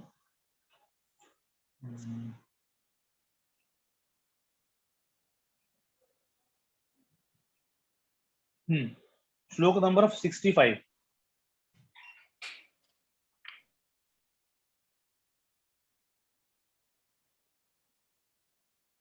वो है यथा कालम अतो निद्राम रात्रौ सेवेत सात्म्यतः असात्म्यात् जागरात अर्धम प्रातः स्वप्यात् अभुक्तवान। तो जिन लोगों में ऐसा हुआ है कि रात को नींद नहीं हुई है, हाँ, इसमें फर्स्ट लाइन का मीनिंग ये है कि यथा कालम अतो निद्राम रात्रौ सेवेत सात्म्यतः। जिस तरह से आपको साथ में है, मतलब जितना समय सोने की आदत है उतना समय रात को आप सो जाइए। यथा कालम अतो निद्राम रात्रौ सेवेत, रात में इतना सोना चाहिए। रात में नींद नहीं हुई तो क्या करना है, असात्म्यात् जागरात, आपने कम सो गए, जितना साथ में है उससे कम हम आपने निद्रा लिया है, जागरात जागरण हो गया है, तो अर्धम प्रातः स्वप्यात, जितना देर जागरण हो गया है उससे अर्धा समय, आधा समय, अर्धम प्रातः स्वप्यात अभुक्तवान, बिना खाए सुबह दिन में आप सो सकते हैं। तो रात को अगर आप सोते हैं 10 बजे, आपको नींद आई 1 बजे तक नींद नहीं आई, मतलब 3 घंटे आप लेट सोए, 1 बजे सो गए, तो 1 बजे तक आपको नींद नहीं आई, तो आपको क्या करना है, तो उससे आधा समय सुबह भोजन करने से पहले आपको सोना है। तो मतलब अगर आप 3 घंटे जागे हैं तो 1.5 घंटा आपको दिन में खाना खाने से पहले सोने की अनुमति है। ऐसा आप कर सकते हैं, तो उससे नींद पूरी हो जाएगी। उससे ज्यादा आप नहीं सोएंगे, मतलब तो उससे आपका थकान जो रात के आधे अधूरी नींद से जो हुआ है थकान, वो दिन में आपका नींद करने से पूरा हो जाएगा। ठीक है, आई होप वो क्लियर हो गया होगा। और बाकी तो वो दिया ही है कि किन लोगों को दिन में सो सकते हैं, तो वो दिया ही है कि ये सब लोग दिन में भी सो सकते हैं जिनमें क्षय ज्यादा हो गया है, कि जो बहुत ज्यादा बातें करते हैं। जनरली जो टीचर प्राइमरी क्लास में टीचर होते हैं या फिर स्कूल में जो टीचर रहते हैं उनको बहुत ज्यादा बोलना पड़ता है, हमको इतना नहीं बोलना पड़ता क्योंकि हमारा दिन भर क्लासेस तो नहीं रहते। लेकिन जिन टीचिंग प्रोफेशन है या फिर जो रिपोर्टर है जिनको बार बोलना ही पड़ता है, या फिर जो ज्यादा भाषण देने का जिनका होता है कि दिन भर जाके वाद विवाद करो, ऐसा जहाँ पर होता है, या फिर जो गायक हैं जिनको अब बहुत ज्यादा उसका रियाज करना पड़ता है, तो बोलने का अभ्यास जिनको ज्यादा है तो वो दिन में सो सकते हैं। फिर जो ज्यादा सवारी करते हैं, घुड़सवारी करते हैं जो, तो दिन में सो सकते हैं। जो बहुत ज्यादा चलते हैं 15, 20, 25, 30 किलोमीटर रोज चलेंगे तो उन लोगों वो लोग दिन में सो सकते हैं। फिर जो ज्यादा मेहनत का काम करते हैं उनको दिन में सोना अलाउड है। इन सभी चीजों को, जिससे बॉडी का क्षय होने वाला है, ऐसी चीजें जो रेगुलर करते हैं उनको दिन में सोना अलाउड है, बाकी लोगों को दिन में सोना अलाउड नहीं है। ठीक है। और फिर दूसरी बात है कि कुछ लोग ऐसे हैं कि जिनको दिन में भी नहीं सोना है, रात भी नहीं सोना है, ऐसे भी कोई एग्जाम्पल है। वो कौन है? तो बहुमेध कफा स्वप्यु स्नेह नित्याश न अहनी। तो जो जिनमें मेद बढ़ा हुआ है, जो स्थूल है, वो ओबेज है, ओवरवेट है, बहुमेध कफाहा, जिनमें कफ बढ़ा हुआ है, जो स्नेह नित्या, जो डेली कोई ना कोई स्निग्ध आहार का सेवन करते हैं, दूध पीते हैं या फिर घी खाते हैं, इस तरह से जो भी रेगुलर करते हैं, रोज करते हैं, न अहनी सप्यु, उन्होंने दिन में नहीं सोना चाहिए। बाकी सब में सोना ही नहीं चाहिए, लेकिन जिनमें ऑब्वियस ज्यादातर ओबेज पेशेंट, ओबेज जो लोग हैं जिनमें कफ बढ़ा हुआ है और जो नित्य स्निग्ध द्रव्यों का सेवन करते हैं, उनको दिन में बिल्कुल भी नहीं सोना है। दूसरी बात, विषार्थ कंठ रोगी च नैव जातु निशासु अपि। और जो जिसको पॉइजनिंग हुआ है या फिर जो कंठ रोगी की, जो गले की बीमारी जिनको हुई है, उनको रात को भी नहीं सोना चाहिए। एक्चुअली ऐसा है कि जब पॉइजनिंग होता है, जब हम लगता है कि किसी को पॉइजनिंग हो गई है, तो ये एक ट्रीटमेंट का ही एक पार्ट होता है कि पेशेंट को सोने नहीं देना है, क्योंकि फिर ये समझ पाना मुश्किल होता है कि ट्रीटमेंट का इफेक्ट हो रहा है कि नहीं हो रहा है। इसलिए पॉइजनिंग कंडीशन में कभी भी पेशेंट को सोने के लिए नहीं देते हैं, कि उनको जितना हो सके जागने की कोशिश की जाती है। तो इसलिए तो विषार्थ कंठ रोगी च नैव सोप्यु निशासोपी, मतलब उनको रात को भी नहीं सोना चाहिए। नहीं वो जातु निशासोपी, वो उनको रात को भी सोना नहीं चाहिए। फिर अकाल शयन से क्या होगा? अकाल शयनात्, फिर अकाल शयन से क्या होगा? मोह, ये सभी क्या क्या हो सकता है उसका दिया है कि मोह, ज्वर, स्थैमित्य, पीनस, शिरोरुक, शोफ, हृल्लास, स्रोतोरोध, अग्निमंदता, ये सभी जो है वो सिचुएशन अकाल शयन, बिना टाइम के सोने से ये सभी चीजें होती हैं। तो मोह मतलब हमें समझ में नहीं आता कि क्या करना है, कि क्या बोलते हैं उसको, आउट ऑफ द माइंड, ऐसी कंडीशन होती है। ठीक है, तो वो होता है मोह। फिर ज्वर, फीवर हो सकता है। स्थैमित्य, स्थैमित्य का मतलब होता है कि ऐसा लगेगा कि जैसे शरीर में गीली चादर ओढ़ रखी है, तब कैसा लगेगा, वैसा अगर लगता है तो उसको बोलेंगे स्थैमित्य। फिर है पीनसा, मतलब नाक में से पानी बहते रहना। फिर शिरोरूप, सर दर्द उससे हो सकता है। शोफ, बॉडी के ऊपर सूजन आती है। जैसे हम ये भी देखते हैं कि अगर दिन में सो जाते हैं दिन में, तो फिर हमको उठने के बाद लगता है कि पूरा मुंह सूज गया है। ये तो आपका भी ऑब्जर्वेशन होगा कि अगर हम दिन में सोते हैं अभी, या फिर अनटाइमली अगर दिन में सो जाते हैं, तो फिर हमको दिखता है कि, पूछते हैं कि आप अभी सो के उठे हो गया, कि पूछ सकते हैं कि देख के बता सकते हैं कि मुंह पे स्वेलिंग होता है, तो फिर वो शोफ। रुल्लासम मतलब जी मिचलाना, मतलब उल्टी के जैसा लगना। फिर स्रोतोरोध, कि बॉडी के जो चैनल्स है उसमें ब्लॉकेज उत्पन्न होना। अग्निमंदता, जो डाइजेस्टिव पावर है वो कम होना। ये सभी चीजें जो है वो अकाल सोने से, अकाल समय में सोने से होता है। फिर अगर उसके लिए फिर क्या करना है, ज्यादा देर सो गए, अगर उससे कुछ हो गया तो फिर क्या करेंगे? उसकी चिकित्सा है, क्या है? तो उपवास, तो उपवास करना है, नहीं खाना है। वह मन, जो भी बड़ा हुआ कफ है उसको बाहर निकाल देना है उल्टी करके। स्वेदन, स्टीम लेना है। नावन, नस्य लेना है, मतलब नाक में नावनम, और इस प्रकार से औषध लेना है। फिर जो जयेत अति निद्रायाम तीक्ष्णम प्रच्छर्दन अंजनम, और जिन्होंने बहुत ज्यादा नींद जो लेते हैं उनको तीक्ष्ण प्रच्छर्दन, मतलब थोड़ा सा तीव्र क्वालिटी का वमन उनको देना है। प्रच्छर्दन मतलब वमन, उल्टी कराना है उनको। अंजन मतलब सूरमा इस तरह से लगाना कि जिससे नींद खुल जाए, कि थोड़ा सा जलन वगैरह आंखों में हो, जिससे आंखें खुल जाएगी, ऐसे अंजन करना है। सूरमा, नावनम लंघनम चिंता शोक व्यवायम शोक भीकृतः, कि उनको नस्य कराना है, लंघन कराना है, कम क्वांटिटी में आहार सेवन करना है। चिंता, कुछ ना कुछ उनको विचार सोचना है, विचार करना है। व्यवायम, यहाँ पर सेक्सुअल एक्ट करने के लिए भी बोला कि अगर ज्यादा सो गए तो ये भी करना चाहिए।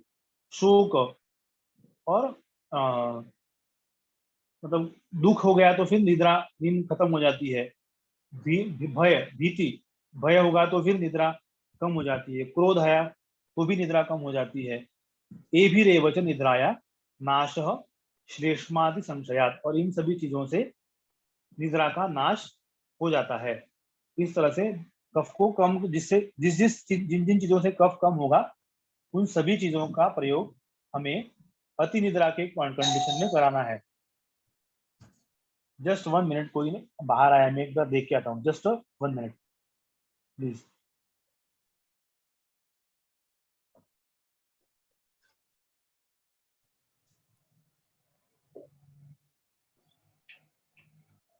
हाँ,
कोई गेट पर आया था, इसलिए फिर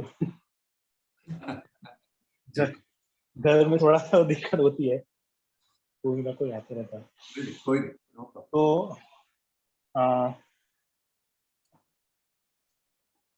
हाँ, तो जिन चीजों से कफ का क्षय होगा ऐसी सभी चीजों का प्रयोग अगर ज्यादा निद्रा लेंगे तो करना है।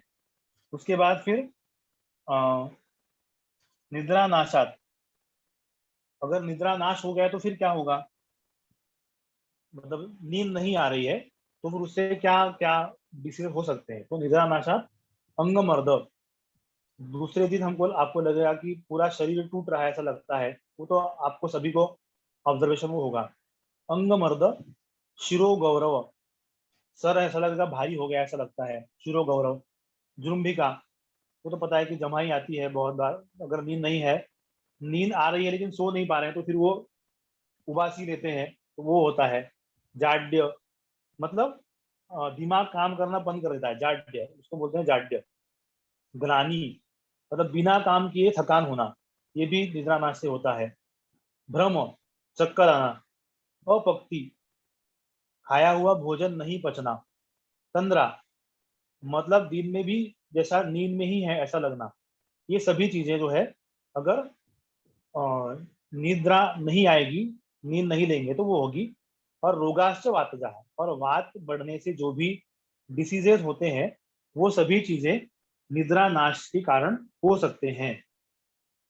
फिर उसके बाद हमने जो देखा पहला कि यथा कालम अतो निद्राम रात्रौ सेवेत सात्मना, इसीलिए अतो मतलब इसलिए, यथा कालम जैसा काल हो उस तरह से, रात्रौ सात्म्यतः निद्राम सेवेत, जैसा आपको साथ में है, जैसी आपको आदत है उस तरह से रात को सोना चाहिए, जितना आपको जरूरी है उतना सोना चाहिए। असात्म्यात जागरात अर्धम। और अगर ऐसा हुआ है कि आपको जो साथ में नहीं है, जिसकी आपको आदत नहीं है, ऐसा अगर हो गया, आप आपने रात को जागरण कर लिया, तो फिर अर्धम प्रातः स्वप्यात, जितना देर आप जगे हैं उससे आधा समय दिन में आपको बिना खाए सोना है, मतलब खाना खाने से पहले सो लेना है। तो उससे किसी भी प्रकार के जो है वो व्याधि उत्पन्न नहीं होंगे। और फिर निद्रानाश अगर हो गया तो फिर क्या करेंगे? शीलयत मंद निद्रस्तु। मंद निद्रा का मतलब होता है कि कम क्वांटिटी में जो सो रहे हैं, उनको सोने को नहीं मिल रहा है, तो उसके लिए क्या करना चाहिए? तो क्षीर मध्य रसाम दधी, उन्होंने दूध पीना चाहिए। मध्य यहाँ पर दिया है as a part of treatment, not मतलब आदत के लिए नहीं है, कि ट्रीटमेंट के लिए मध्य का उन्होंने उल्लेख किया है। इसको ऐसा नहीं कि नींद नहीं आया तो दारू पिला दो सुला दो, ऐसा नहीं है। तो जिनको फॉर ट्रीटमेंट पर्पज ये दिया है। रसान मतलब मांस रस, जिनको वो आदत है नॉनवेज की, तो मांस रस वो लेना है। सूप, मीट का सूप लेना है। दही, दही खाना है। अभ्यंग मतलब शरीर में तेल से या का वो अभ्यंग करना है। उद्वर्तन मतलब शरीर को दबाना है। स्नान, नहाना है, नहाने के बाद भी बहुत बार नींद आ जाती है। मूर्ध कर्ण अक्षितर्पणम, सर के ऊपर, कान में और आंखों में तर्पण करना है, मतलब घी या तेल डालना है, तो उससे नींद अच्छी आती है। तो सर के ऊपर तेल लगाने से आप जब करते हैं तो कहीं सलून में वगैरह जाएंगे, वो अगर वो करके देंगे तो अपने आप बैठे बैठे नींद आ जाएगी। तो वो करना है। मूर्ध कान में डालने से आती है। अक्षी तर्पणम, आंखों में भी एक अक्षीधार मतलब तर्पण करके, जब हम चाणक्य तंत्र में आगे जाके देखेंगे उस समय वो प्रोसीजर देखेंगे कि तेल आंखों में ऐसे डालते हैं, तो वो भी उसके वो करने से भी नींद सही आ जाती है। फिर कांता बाहु लताश्लेषो, ये थोड़ा सा कांता बाहु लताश्लेषो मतलब अपने पत्नी के साथ रहना है। कांता बाहु लताश्लेषो, उनके साथ समय बिताना है, तो उससे भी नींद आएगी। निर्वृत्ति ही कृतकृत्यता, निर्वृत्ति मतलब सभी जो चिंताएं हैं उनको छोड़ देना है। निर्वृत्ति ही, उनसे दूर रहना है, तो फिर उससे नींद आई। कृतकृत्यता, जो भी आपने किया है उसके समय उसको हम समझ ले कि हमने ये काम पूरा कर लिया, ऐसा सोच के, ऐसा सोचेंगे तो नींद आएगी। हमारा जो काम है वो पूरा हो गया है, ऐसा सोचेंगे तो नींद आएगी। काम पूरा हुआ नहीं है, कुछ डेडलाइन है, वो ध्यान में रहेगा तो कभी भी नींद नहीं आएगी। फिर मनोनुकूला विषय, हाँ, मन के अनुकूल जो विषय है उनके बारे में थोड़ा सोचना है। कामम निद्रा सुख प्रदाह, और काम जो भी हमारा इच्छा है और मनो के अनुकूल जो भी विषय है उनका सेवन करना है, वो निद्रा और सुख उत्पन्न करते हैं, वो नींद उत्पन्न करेंगे। फिर ब्रह्मचर्य रते है ग्राम्य सुखमी निस्पृह चेतसः, फिर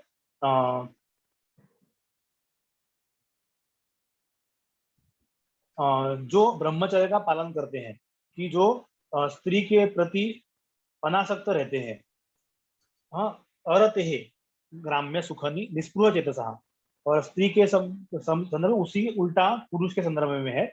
इस तरह से जिनका वो ब्रह्मचर्य का पालन करते हैं, और जो निस्पृह है, जिनको किसी प्रकार की इच्छा नहीं है, फिर निस्पृह चेतस, मन में ऐसे कोई उनके कोई इच्छा नहीं है, इन सब लोगों को संतोष तृप्तस्य, और जो हमेशा तृप्त रहते हैं, कि संतुष्ट रहते हैं, उनको निद्राम स्वम कालम नाति वर्तते, उनको समय से नींद आ जाती है।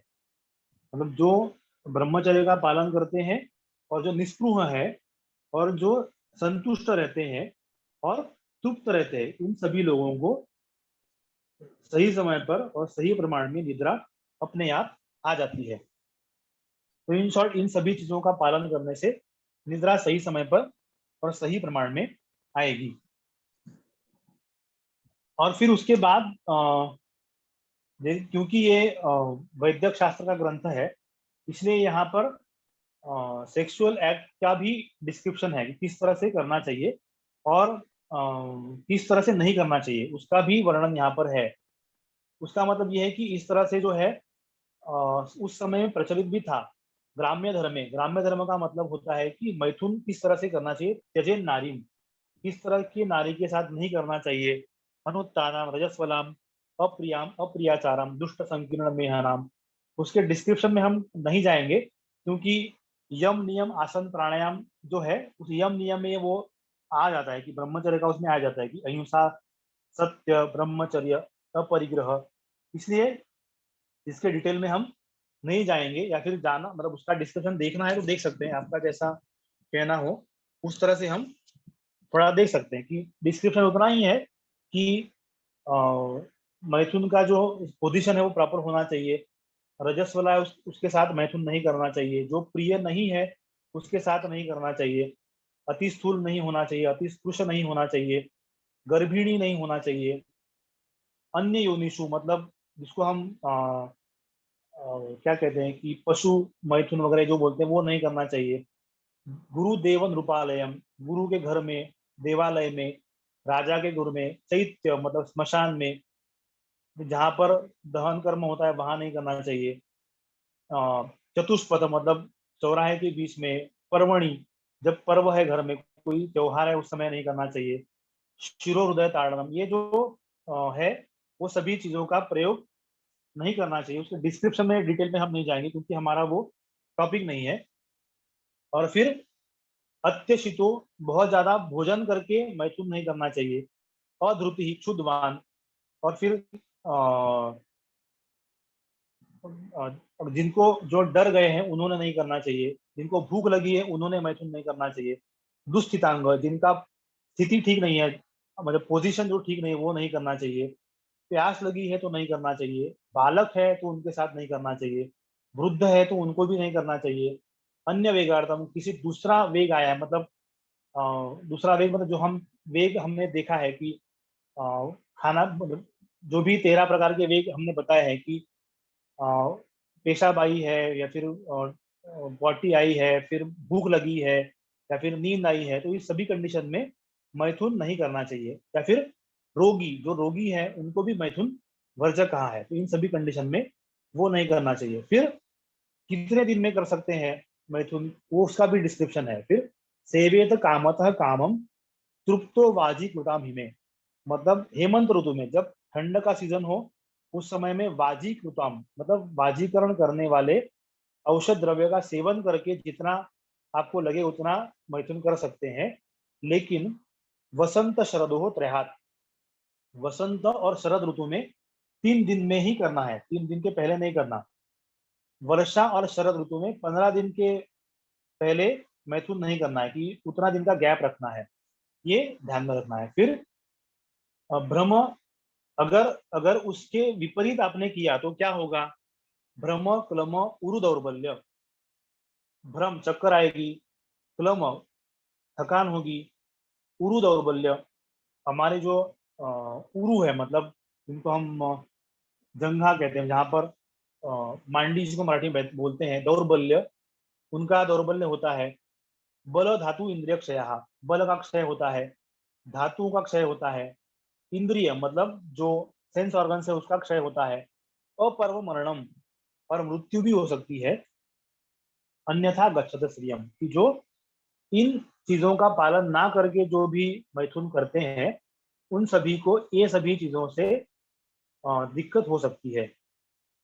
और फिर उसके बाद दिया है कि जो नॉर्मल जो बताया गया है मैथुन का जो है वो करते हैं, तो उनमें क्या होता है कि स्त्रीशु संयता, जो स्त्रियों के बारे में संयत होते हैं, फिर उनको उनमें क्या क्या फायदे होते हैं, तो स्मृति, उनकी स्मृति सही रहती है, मेधा मतलब उनका जो रिकॉलिंग है वो अच्छा रहता है, आयु मतलब मेधा का मतलब है कि ग्रास्पिंग पावर उनका अच्छा रहता है, आयु मतलब उनका जो है आयु जो है वो सही रहता है, आरोग्य उनका आरोग्य सही रहता है, पुष्टि मतलब बॉडी का जो बल्क है वो सही रहता है, इंद्रिय और इंद्रिय इंद्रिय की पुष्टि वो सही रहती है, यशो बल ही, यश और बल उनको मिलता है, अधिका उनको प्राप्त होता है, जो इसमें संयम का पालन करते हैं उन सबको इन सभी चीजों का इन सभी चीजें मिलती है।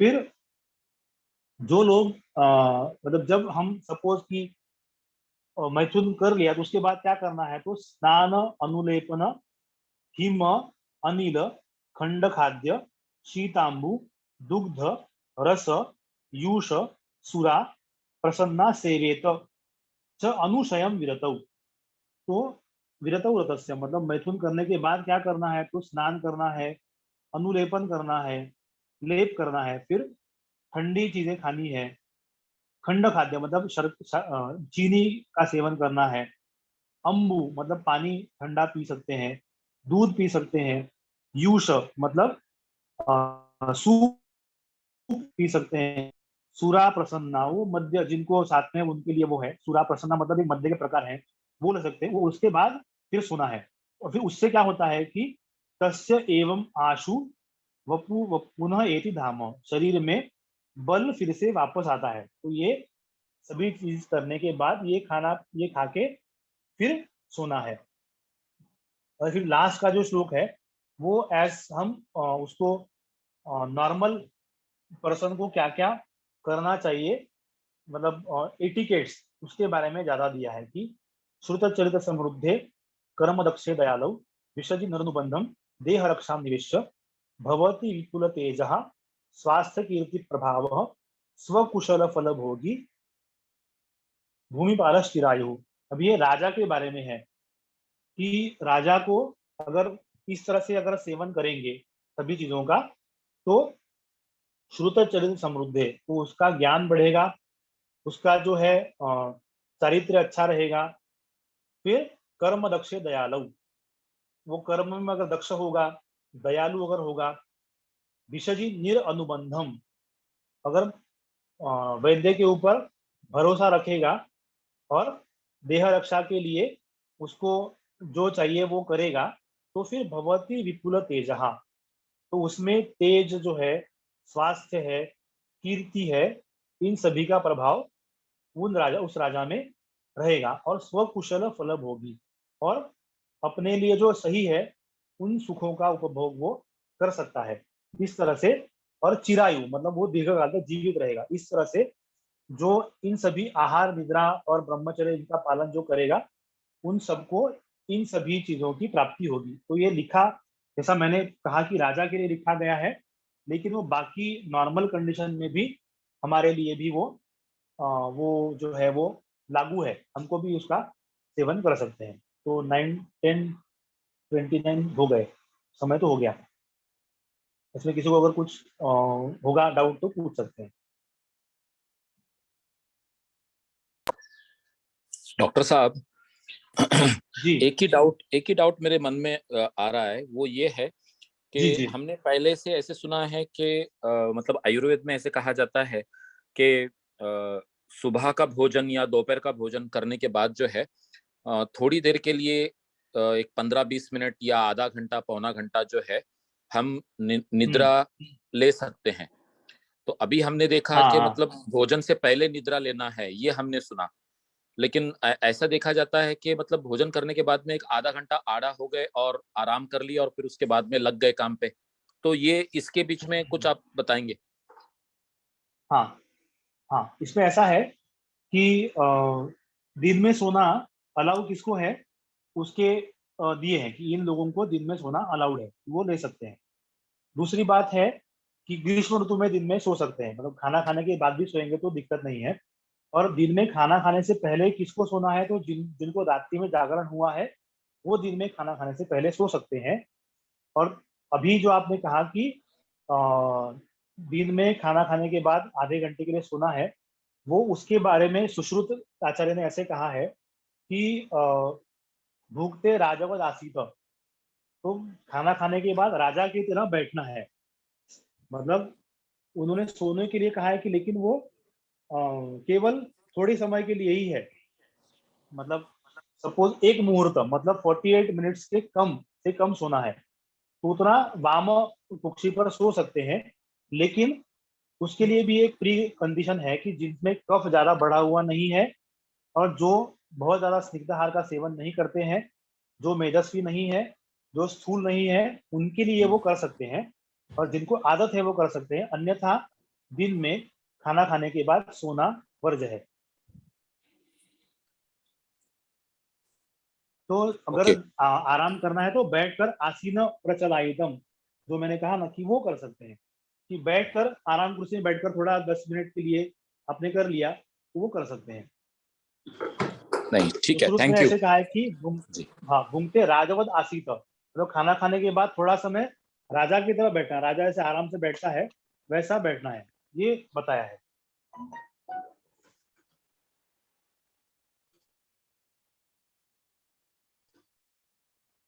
आई होप कि क्लियर हो गया होगा। Yes yes, very much. ठीक है,